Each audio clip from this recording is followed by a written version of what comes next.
ఒక శుభ ఉదయం మీరు లేవగానే మీ బ్యాంక్ ఖాతాలు ఖాళీ అయ్యాయని, సోషల్ మీడియా ఖాతాలు రాజీ పడ్డాయని మరియు మీ గుర్తింపు దొంగిలించబడిందని కనుగొనగలరా? ఒక సైబర్ నేరస్తుడు కేవలం ఫోన్ కాల్తో ఇవన్నీ చేయగలడని గుర్తుంచుకోండి.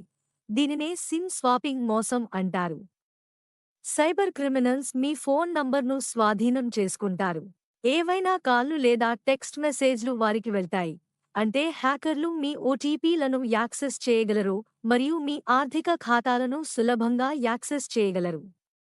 నిపుణుల అభిప్రాయం ప్రకారం సిమ్ కార్డ్ స్వాపింగ్ ఫిర్యాదులు 2018 నుండి 2021 వరకు 400% పెరిగాయి.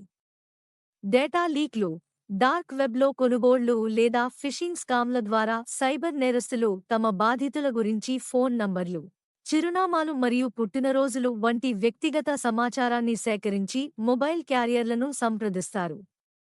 ఒరిజినల్ ఫోన్ మరియు సిమ్ కార్డ్ పాడైపోయిందని లేదా పోగొట్టుకున్నారని, వారు తమ వద్ద ఉన్న కొత్త సిమ్ లేదా ఈసిమ్ కార్డ్తో నంబర్ను ఇవ్వమని తదుపరి వాళ్లు సేకరించిన బాధితుల పర్సనల్ ఇన్ఫర్మేషన్ యూజ్ చేసి మొబైల్ క్యారియర్లు అడిగే సెక్యూరిటీ వెరిఫికేషన్ కంప్లీట్ చేసుకున్న తర్వాత టెక్స్ట్ మెసేజెస్లు గానీ ఓటీపీ గానీ సైబర్ నేరస్తులకు వస్తాయి. సిమ్ స్వాపింగ్కు గురికాకుండా కొన్ని జాగ్రత్తలు పాటించండి.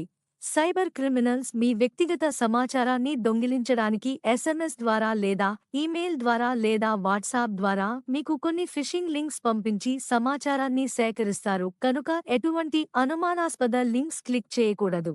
అలాగే అటువంటి లింక్స్ వచ్చిన ఎడల సంబంధిత సోషల్ మీడియా ప్లాట్ఫామ్కి మీరు రిపోర్ట్ చేసి అలాగే ఇటీవల డిపార్ట్మెంట్ ఆఫ్ టెలికమ్యూనికేషన్ వారు ప్రవేశపెట్టిన సంచార్ సాథీ పోర్టల్లో కూడా కంప్లైంట్ ఇవ్వాలి.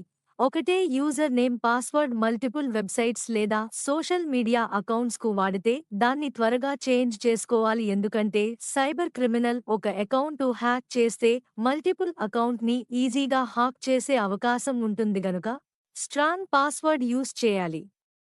నిపుణులు 16 అంకెల ఆల్ఫా న్యూమరిక్ అయితే సురక్షితమని సలహా ఇస్తున్నారు. అలాగే బయోమెట్రిక్ లాగిన్ సాధ్యమైనంతవరకు యూజ్ చేయాలి.